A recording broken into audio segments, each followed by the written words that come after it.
Alright, so earlier today, Behavior dropped the patch notes for the 8.3.0 PTB, and there is a lot to go over here. Normally I don't make these kinds of videos, but honestly, this patch is rather interesting to me, and I feel like it's going to be pretty divisive in the community, so I wanted to just go over everything and give my thoughts on it. And you're very welcome to leave yours in the comments below. I will be reading them. I do read my comments. Mainly because I get like 6 per video, but that's besides the point. Go ahead and start off with the first thing they have here, which is the finisher Mori system. So from the last version of this has changed a little bit. Before, it would literally just end if all 4 survivors were down or on hooks, and then you down the last one. As soon as you down the last survivor in that version, the Mori animation would play and the game would end. In this version, it seems you can just perform a Mori on the last survivor alive without having to bring an offering. Also, anything blocking the camera during the Mori will just be automatically faded out, which is a nice touch. Glad they're doing that. And Mori offerings will now have a different effect where you get blood point bonuses based on. And Mori add-ons will now have a new effect where if you bring them, you will get a blood point bonus if you get the finisher Mori. I think this is an okay alternative. We'll have to see it in practice, of course. But like, it's definitely a lot less abusable than the last version of it was, so I don't personally have a problem with it. I think this is fine, because, you know, you don't really bring Moris very often anyway.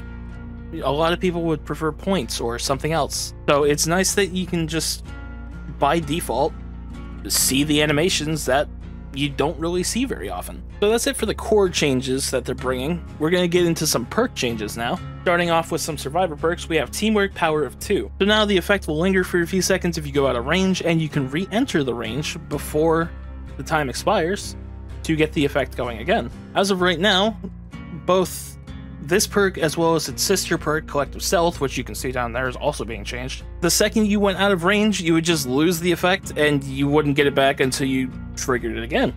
But you couldn't trigger it again because it had over 2 minutes worth of cooldown on it. They're also increasing the range to 16 meters from 12, which is nice. And again, there's no cooldown on it, and you don't lose the effect when either survivor loses a health state anymore. I feel like that part might be a little strong if you have a duo running something strong together, but again, that's going to be a practice thing. On paper, it sounds strong, but we'll see. As for its sister perk, Collective Stealth, it is the exact same changes. I'm not going to reread them. Overall, I think these are good changes for these 2 perks, but I'm worried about the speed bonus. Again, we'll have to wait and see. Okay, one of the most useless perks in the game, actually 2 of the most useless perks, but we're focusing on one of them for right now, is getting changes finally, which is Corrective Action. Corrective Action will now apply to anyone within 8 meters of you. Before, they had to be doing the exact same thing as you, so they would have to get on your gen and not just be like healing next to you or something. And when this perk is activated, it doesn't convert the failed skill check into a good, it is now a great skill check, which I also think might be abusable, because if you have a teammate running hyperfocus, they literally don't ever have to hit a skill check and they can just hit max stacks. So probably expect a build with that, because that sounds dumb and kind of funny, assuming it makes it to live, of course. Inner Focus is getting its aura reading duration increased to 10 seconds from 5 seconds, and it no longer has a range, because before you had to be within 32 meters of the survivor that loses a health state. So you would know where the killer was anyway. I think that's pretty good. Like, it's definitely a solid change, because like this perk was absolutely useless before, but now I can actually see it getting some use. You'll find out where the chase is. You can even use this to like maybe set up for a potential save if you're running a flashlight save build or something, even Sabo, because you'll know where they are and you won't really have to like do any hunting. So it's kind of nice. Up next, we've got We're Gonna Live Forever, and it's about time this perk saw some updates. I think this perk is genuinely good now. So what they did is they buffed the healing speed bonus to 150% from 100%, already a good start. But they also removed the requirement for you to like unhook someone or heal someone or whatever the hell the requirement was before for the endurance effect to be active. You just get the endurance for them no matter what, as long as you pick them up with this perk. However, there is a 30-second cooldown once you've used the endurance for someone, but I don't think that matters, because how often do you have to pick up multiple people from Slug? Actually, these days quite a bit, because everyone likes to Slug. Besides the point, good change. Okay, now we have Poised. This perk was next to useless before, because before, all it did was when you pop a gen, you lose scratch marks for a few seconds. okay. But now, when you first start repairing a gen, you'll see the killer's aura for 6 seconds, and the duration of the scratch marks part, I'm assuming, because it's not listed as to what they're talking about, so I'm assuming it's the original effect of it, is being increased from 10 seconds to 14 seconds. Yeah. Oh yeah, it does say right there. We've also increased the duration of the original effects to help you cover more ground. Yeah, I think the aura at the beginning is enough to make it worth it. Because if you just tap a gen right away, you'll be able to see where the killer is immediately. I think that's pretty good.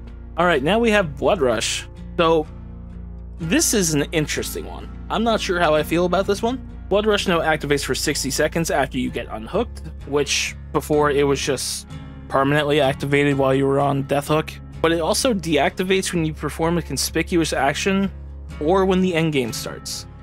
And it no longer heals or breaks you. There's a weird way of saying it gives you the broken status. Now, I feel like this is a weird change because, one, not a lot of people use Blood Rush anyway. Two, I know it's technically strong because it gives you exhaustion back, but like again, it's still only on Death Hook. So like now you can only use it for 60 seconds after you get unhooked, and it's, I guess it's supposed to be a straight up anti-tunnel perk. Like you can sprint burst away from your unhook and then sprint burst again, which I guess is fine. You don't have to be healthy to use it anymore, so that's a nice change. You know, the more I think about this, the better it sounds, but the time limit is still a little weird. And again, if you're getting hard tunneled, I guess it's better for you. Because you can double sprint burst into a DS into another sprint burst, probably. Which sounds crazy when I say it out loud. But again, this is one that we're going to have to test. It sounds like it's going to be okay. I'm a little, like, confused as to where they're coming from for the 60 seconds after being unhooked, but I think I understand it. It's supposed to be anti-tunnel, like I just said with the double sprint burst thing. I think it's alright. Alright, Quick Gambit. This is insane to me, because this was changed just a couple months ago. So now, while you're in chase, you'll see the aura of every survivor, no matter where they are. There is no range restriction. The perk does go into a 60-second cooldown once you lose a health state, but the repair speed bonus no longer has a range to it, so as long as you're in chase, people will be getting the extra 5%. And yes, they are nerfing it down to 5% again from 8 that they kind of recently buffed it to, but you know what? For being map-wide, I think that's pretty good. It's kind of what I wanted them to do initially, but I think it's pretty solid now.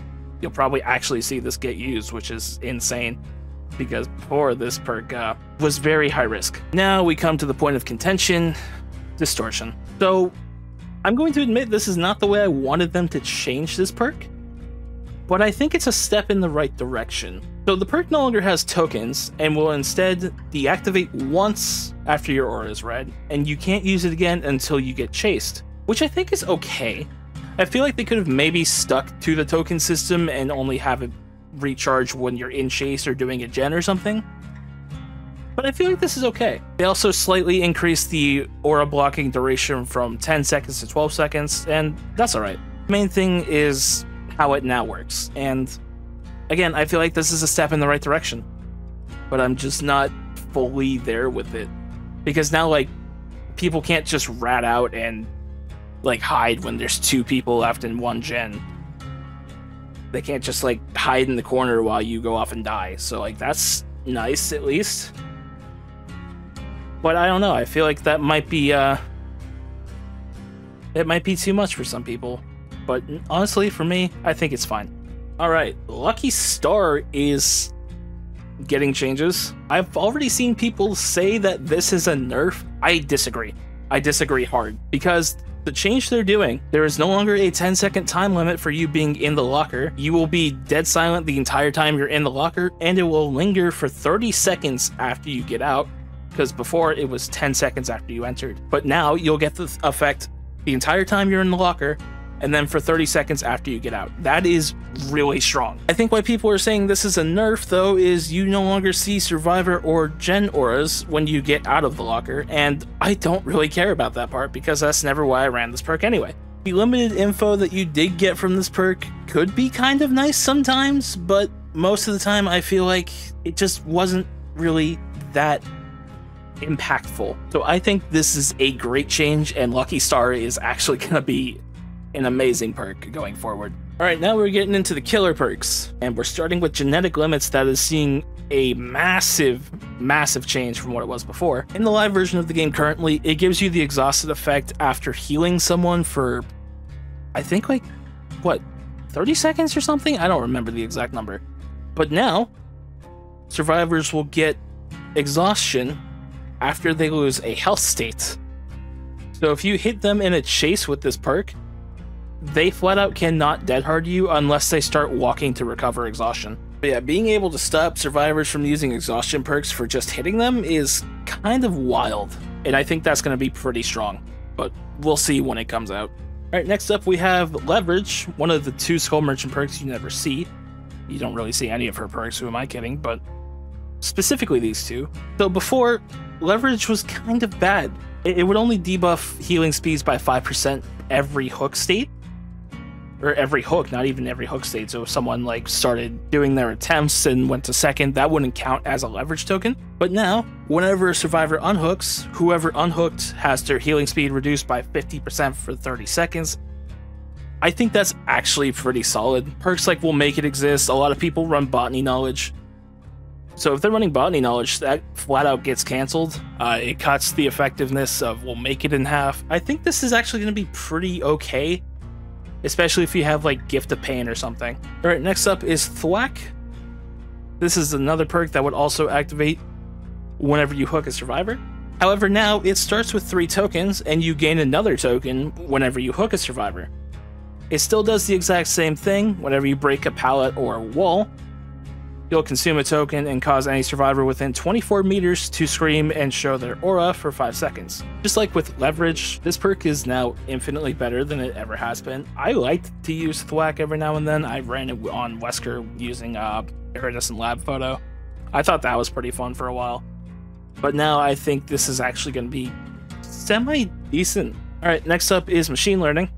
The only thing they're changing is you don't have to double kick gens to compromise it. Whatever gen you damage will just instantly be compromised. You do not have to kick one gen, then go and kick another gen. That is pretty solid, because if it's a, like, let's say one gen has like 90% progress and the other's only 4%. If you kick the 90% one first, then you're going to activate Machine Learning on the 4%, and the 4% is less likely to get done before the 90% one was. So I think this is a pretty solid change for the perk, and it probably makes it one of the better killer perks in the game, because it's still a full minute of undetectable and 10% haste once that gen gets done. So yeah, that's kind of crazy. Alright, Deathbound is seeing some changes. It no longer has the distance requirement to activate, so they don't have to be 32 meters away from you. They could be right next to you when it would activate. And it actually no longer has a duration. It only deactivates when the healer gets hooked. So I'm pretty sure that means whoever is affected by Deathbound is just oblivious until they get hooked, which is pretty damn good, if I'm being honest. Like, it's nothing too crazy, but you as the killer get information on a survivor that cannot hear you coming. And I think that's pretty good. Like I said, it's nothing too crazy, but it's pretty good. Speaking of crazy, though, Zanshin Tactics is getting changes. And yeah, this is just far better than Killer Windows of Opportunity has ever been. So whenever a survivor is within 6 meters of a dropped pallet, within 16 meters of you, you'll see their aura for 10 seconds. 10 seconds at a pallet. If they're trying to mind game it, they flat out, the survivor cannot mind game you because you can see them. And that is just insane to me. Like, this might be one of the better aura perks for killer if it does actually make it to live. Alright, DMS is seeing some minor changes as well. It only applies to the first survivors who stop repairing a gen, which I'm pretty sure it means only the survivor that gets off a gen first that would cause DMS to activate only blocks it for that survivor. So like, if there were 2 people working on it, one person let go, the person that let go would be the only one that can't get back on. I'm assuming that's what that means. Yeah, I just wanted to cut in while editing this to say I'm stupid. What this means is Deadman Switch will only activate on the first person to let go of a gen. It won't block multiple gens. If multiple people let go of gens, It will just be whoever lets go of a gen first, that gen will be blocked, and it doesn't activate on any other gens. However, the duration is being increased to 50 seconds from 30 seconds, and I think that duration buff is going to be pretty nuts. Okay, Blood Echo is getting a couple of changes. It no longer has a cooldown, so every time you hook a survivor, no matter how long it's been since the last one, it will activate again, but the duration of the effects on it will only be 30 seconds. I feel like that's alright. Like, you can use it as much as you're getting hooks, but it won't last as long. I feel like that's better, because I'd rather have a perk that's constantly getting value instead of a perk that got value every now and then. So I think this is alright. Crowd Control is seeing a bit of an update, so it's no longer constricted by time. It's just whatever windows are vaulted by a survivor are just permanently blocked until the totem is cleansed. And this can be applied to 5 different vaults. I'm assuming if they vault a 6th, it'll change the first one that was blocked, or it just won't block it. But I'm assuming it will change if the survivors vault a 6th window, because that would make the most sense. That is a pretty insane change to me, because it no longer just blocks a window for 60 seconds and then you can vault it again. This window is permanently blocked for everyone until the totem is cleansed, and I think that's just going to absolutely shut down some maps. It might be one of the best perks in the game now. I might be hyping it up a little bit, but, you know, to me that just sounds insane. Alright. One of the most useless killer perks in the game is finally getting changed, and that's Wraith's perk Predator. Before, it literally would just group scratch marks together a little tighter, and sometimes that was a detriment instead of an actual help. But now, whenever a survivor escapes your chase, you'll see their aura for 6 seconds, and then the perk will be on cooldown for 40. That information when a survivor escapes you, if you wanted to continue chasing them, is actually pretty good. I can already see people using it to tunnel, especially if they're trying to tunnel out a person that's relatively good at the game. But I'm just happy this perk actually has something now and isn't basically useless. Moving on to some killer updates, Skull Merchant is dead. So her hindered penalty is being cut in half from 10% to 5%, and she no longer gains haste when scanning a survivor. I feel like those on their own are good enough of a nerf, but then they just kind of gut her, admittedly. Drones no longer have 2 scan lines, they only have 1. However, they are always in their active state, and the lines are invisible beyond 16 meters. I feel like the double scan lines would have been fine, especially considering the already mentioned nerfs before that, but maybe it'll still be... No, there's no maybe. I don't think her power is going to do anything now. Part of me doesn't care because it's Skull Merchant, and I hate Skull Merchant, as most of us do. But at the same time, I feel like gutting a killer like this, putting her down to Freddy level, is kind of just sad, especially considering what we've come to learn from some leaks. And if those leaks are true, then I really feel bad about the team that developed her, but yeah, it is clear that nobody likes this killer. Some people like this killer, and I'm not trying to like throw shade at them. If you like this killer, I'm sorry. Alright, next up, Hillbilly is seeing some minor changes. They decrease the time before overdrive starts to go away to 8 seconds from 15 seconds.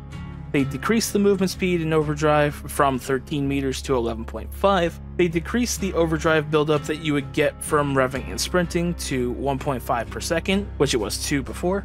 And the missed attack cooldown for the chainsaw was increased to 2.7 seconds from 2.5. I feel like this is decent tuning. Hillbilly as is probably one of the strongest killers in the game at the moment. So I feel like even some minor nerfs were going to help bring him down to a more solid spot.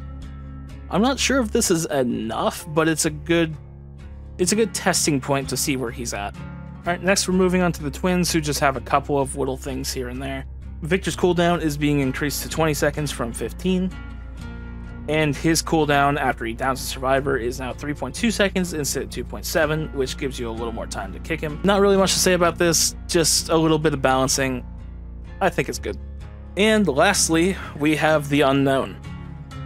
Apparently, Unknown is going to have a HUD update to display teleport cooldown and hallucination spawn time, which is really nice. If you don't understand how it works, there's not really much to tell you directly what your cooldowns are or the spawn time of your hallucinations.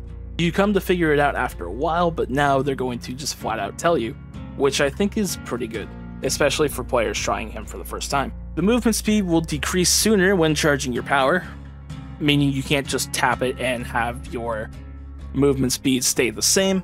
So I think that's a good change because his zoning with it it's not insane like Deathslinger or Pyramid Head because it can't directly damage you unless you're already weakened. So I think that's fine. Increased teleport recovery speed by 15%. That's nice because base kit teleport recovery is brutal, which is why you see almost every Unknown player run Blurry Photo. Which, speaking of which, they are adjusting both Blurry Photo and Vanishing Box to, I think, two of the, strongest add-ons for the Unknown. If we read the italic text down below, Blurry Photo is a fan favorite, so we've incorporated part of its effect in base kit and toned it down to compensate. That's fine. And they've also toned down Vanishing Box by adding a trade-off to increase hallucination spawn time. So it still has its original effect, but there is a downside to it now, which I think is fine. And they've also improved the visual and audio feedback when using the UVX, which is just as power, which is also pretty good because like it doesn't feel bad. It's not like there's no feedback, but any improvements are welcome. And that's gonna do it for this patch. Honestly, I think there's a lot of good things in here. There's a couple things I'm not super sure of, like Skull Merchant's changes. I know I hate her too, but I still feel like they might have gone a little bit overboard. Ascension Tactics is going to be pretty strong. Predator, I think, is going to be pretty strong. Distortion is going to be diversive. But overall, I think this is a really good patch. But with all that being said, that's going to do it for this video. Let me know what you all think of this patch down in the comment section below. Do you like the changes? Do you hate them? Are you somewhere in the middle? Let me know. Let's start up a conversation down below. But yeah, that's going to do it for me today. Until next time, take care of yourselves.